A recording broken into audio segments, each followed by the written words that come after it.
A quick note before we start. This episode includes a mention of rape. The Supreme Court's decision to overturn Roe v. Wade is a tidal wave. Abortions will not be available in many conservative states. Utah is one of 13 states that recently passed a so-called trigger law. Tennessee has trigger laws already on the books that will ban abortion within 30 days. Within a matter of weeks, abortion could be banned or severely restricted in about half of the country. That means more people will now be denied abortions. What will happen to them? Today, in this precarious moment when so many of us are trying to glimpse the future, we talk with the leader of a landmark study who helps us think about what will happen to them. She shares her research and what she's seen in her own family. From the studio at the Leonard Davis Institute at the University of Pennsylvania, I'm Dan Gorenstein. This is Trade-Offs.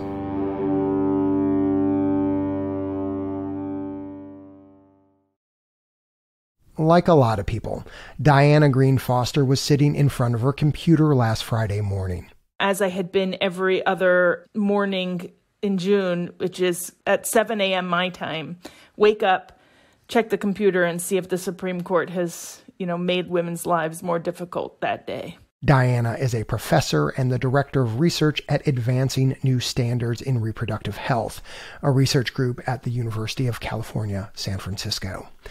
Diana knew the court was likely to overturn Roe v. Wade, but seeing it in black and white on her computer still filled her with dread.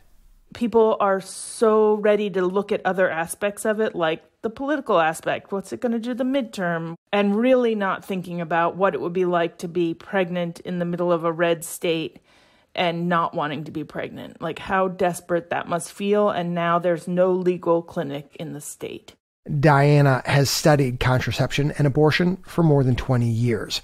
She's always been interested in what happens to women if they can't get abortions. Since 2008, she's led a first-of-its-kind research project called the Turnaway Study. Diana and her team recruited nearly 1,000 women who were seeking abortions at 30 clinics across the country, a representative sample of women who get the procedure nationwide. About half were under the federal poverty level, 60% were already mothers, 50% were in their 20s. They were from all racial ethnic groups. Women were just under or just over what states deemed the legal limit for getting an abortion based on how far along they were. So some of the participants got their abortion and others were turned away. Diana's group checked in with the women every 6 months for 5 years, nearly 8,000 interviews to chart the impact of having or not having the procedure. When we started the study, the common dialogue around abortion in the United States was that abortion hurts women. And this was an idea that had been put forth by people opposed to abortion without a lot of data to support it. And if you restrict access to abortion on the basis that abortion hurts women, well, then you really need to ask, what is the harm of not getting an abortion if you felt like you needed one? So the Turnaway Study was poised to do both. So Diana, you and your colleagues have published 50 peer-reviewed papers and a book. You've written that based on all of those findings, you do not expect the end of Roe to lead to a big spike in the number of children being born. Why is that? Most people who are denied abortions will be denied abortions early in the first trimester, and they will have time to travel and time to find other options. The most disadvantaged people will be least likely to be able to travel, least likely to be able to get pills online. But those same people who have babies now from a pregnancy they didn't want are actually less likely to have babies later because A, they've just had a kid and they're struggling to support that child, and B, because they're going to be poor, because their relationships are going to be worse, they're just less likely to be in the circumstances later where they're ready for another child. You estimate that about a quarter of people who previously would have been able to get an abortion will now give birth in a post-Roe world. I want to focus on them and what your research suggests is going to happen to them. You've chronicled this impact in 3 ways: medically, economically, and socially. Let's start with medically. What did your research say about the physical and mental health impacts of being denied an abortion?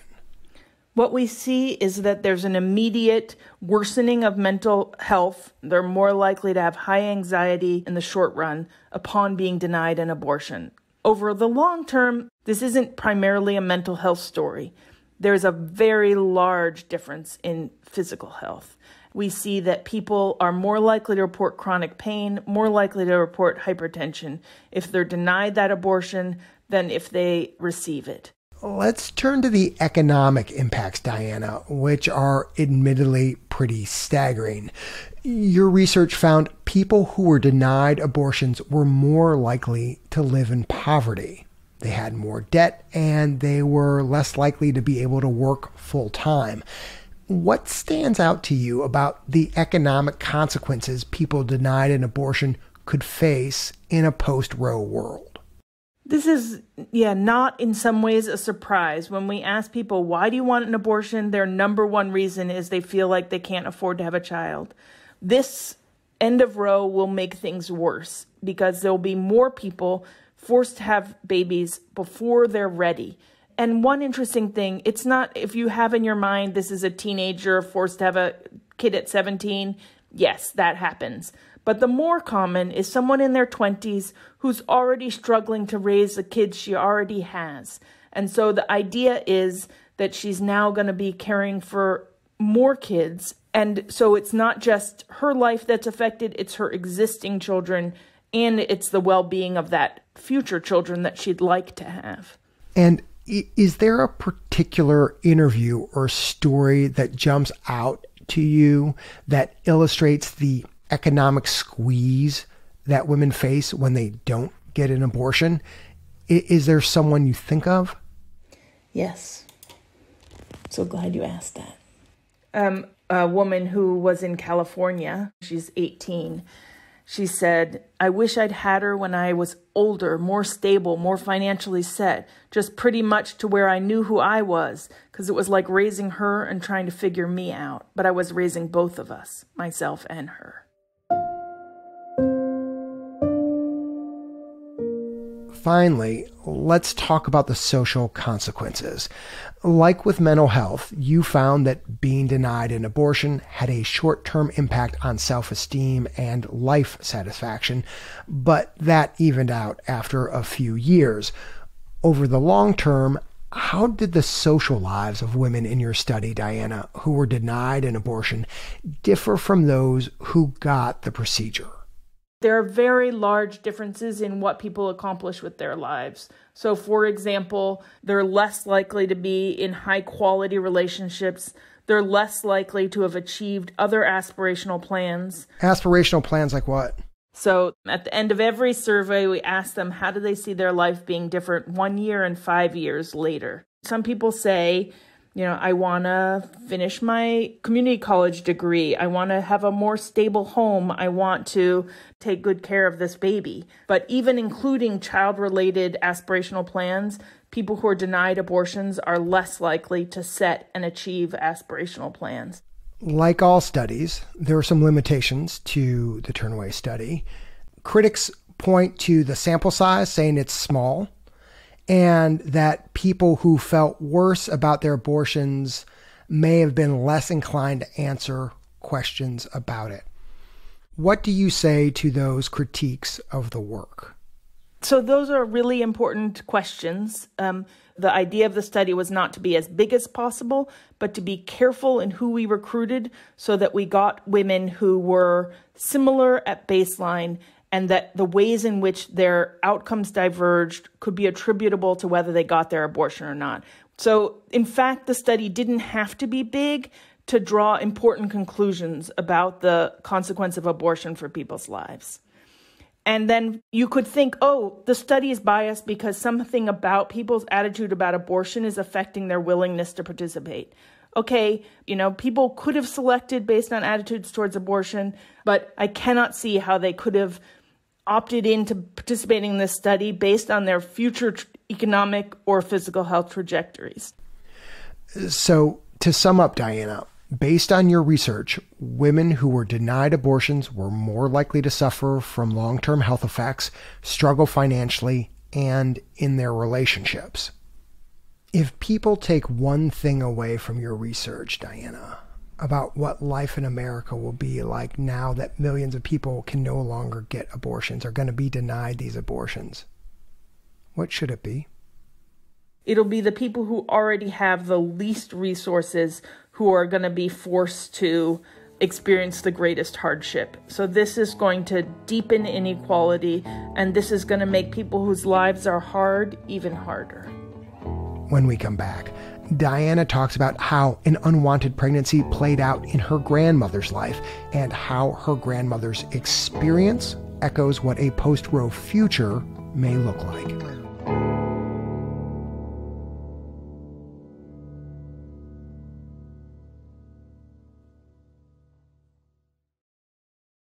Welcome back. The fall of Roe v. Wade has people looking ahead to a future where more people are denied abortions and forced to give birth when they're not ready. Diana Green Foster's Turnaway study offers one of the best academic crystal balls that we have. But long before Diana started studying abortion, she saw firsthand the impact that banning abortion can have through her grandmother, Dorothy. Diana's mom was adopted, so Diana was 12 the first time she heard her grandmother's voice. She was huddled around the family phone with her mom, dad, and older sister. So my mom called and she said, "Hi, is this Dorothy?" And she, gave all of Dorothy's maiden names. And my mom didn't know exactly what to say. She was kind of waiting to hear what was going to happen on the other end of the line. But there was silence. Dorothy was not helping her. So she's going on like, "I knew you a long time ago in San Diego. I was young." Finally, this very little voice comes and she says, "What was your birthday?" And my mom told her birthday. And Dorothy said, "Are you my daughter?" And my mom said, "I think so."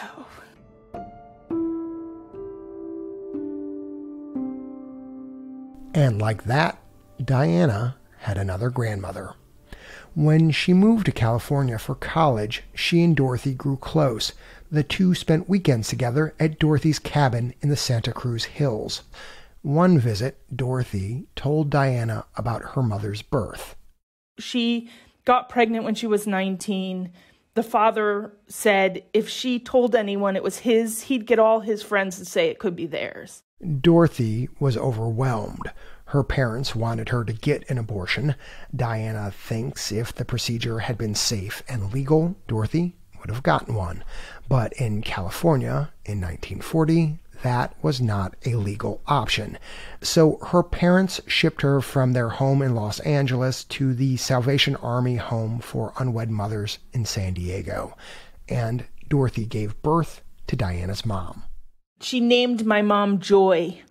She was hoping that would give her a life of joy. Dorothy's life was hard right after the baby was born. Childbirth left her unable to walk for weeks. Rebuffed by her parents, Dorothy bunked up with one of the girls she met at the home. The brother of that girl raped Dorothy because he said she was already no good. And Dorothy has told me that that's what hurt the most of the whole experience. This feeling that she was now worthless because of what had happened to her. Diana says Dorothy, who passed away in 2012, did a lot. She owned an insurance company. She owned a hair salon. She traveled. But it was not the life Dorothy had mapped out for herself. Diana believes having a child before she wanted one and all of the trauma that followed knocked Dorothy off course. I think something was stolen from her in that moment. Status and health and a sense of well-being and a sense of being protected, and that loss affected the rest of her life. Despite her business ventures, Dorothy struggled with money and with relationships.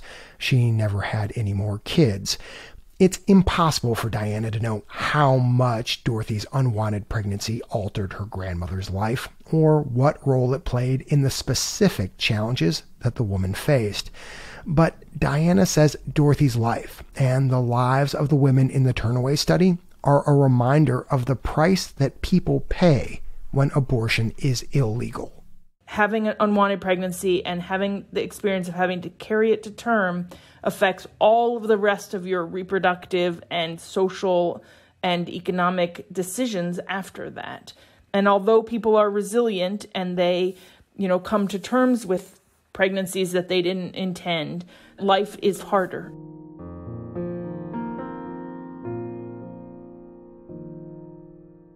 Diana has spent much of the past week talking about the Turnaway study, about what we should expect in a world where more people are denied abortions. But she's also been working on her next research project. We're poised to recruit from 17 abortion facilities in states where it's now illegal and follow people who had appointments on the books that are canceled, as well as people who or served just before the decision, so that we can see, well, how does the experience change of trying to get an abortion when it's legal in your state and it's not legal in your state. Diana is hoping to get up to 2,000 participants. She says this study will look at whether people are able to get abortions after they're banned, and if so, how they get them. Do you decide to travel out of state? If so, who is it who gets to travel? And who tries to do dangerous things, and where do they get the idea to do that? I think it's completely clear that denying people access to abortion results in worse consequences for their health and their family's well-being. So that doesn't need to be demonstrated again. What needs to be shown is how do people acclimate to something that has been a right for 50 years and is suddenly not a right and in fact is illegal. Diana hopes hard data on the impact of abortion bans will inform state lawmakers who now control this decision. She expects to start getting responses this week. I'm Dan Gorenstein. This is Trade-Offs.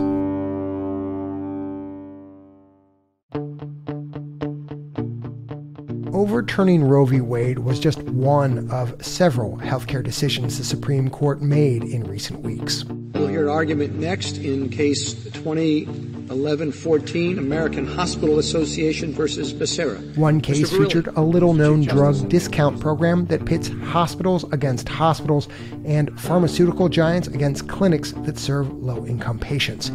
The justices were unanimous, but the controversy at the heart of the program rages on. We dive deep on 340B next time on Trade-Offs.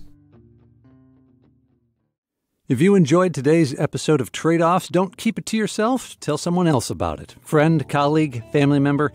Better still, leave a rating or a review wherever you subscribe to us. Apple Podcasts, Spotify, NPR One, wherever you listen. The Trade-Offs team is producers Ryan Levy and Andrea Perdomo, editor Kate Cahan, executive director Jessica Silverman, audience engagement lead Shannon Crane, senior health policy editor Sarah Thomas, sound designer Andrew Perella, executive editor Dan Gorenstein, and senior producer Leslie Walker. The Trade-Offs theme song was composed by Ty Sitterman, with additional music this episode from Blue Dot Sessions and Epidemic Sound. Thanks also to all our listeners who helped to support our work, including Nathaniel Scott, Amy Lotvin, and Laura Hart.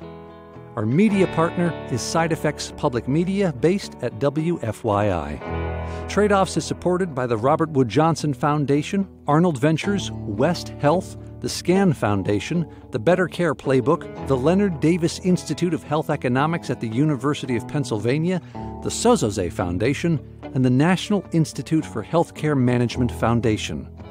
The views expressed in this episode are those of the individuals and not those of Trade-Off staff, advisors, or funders.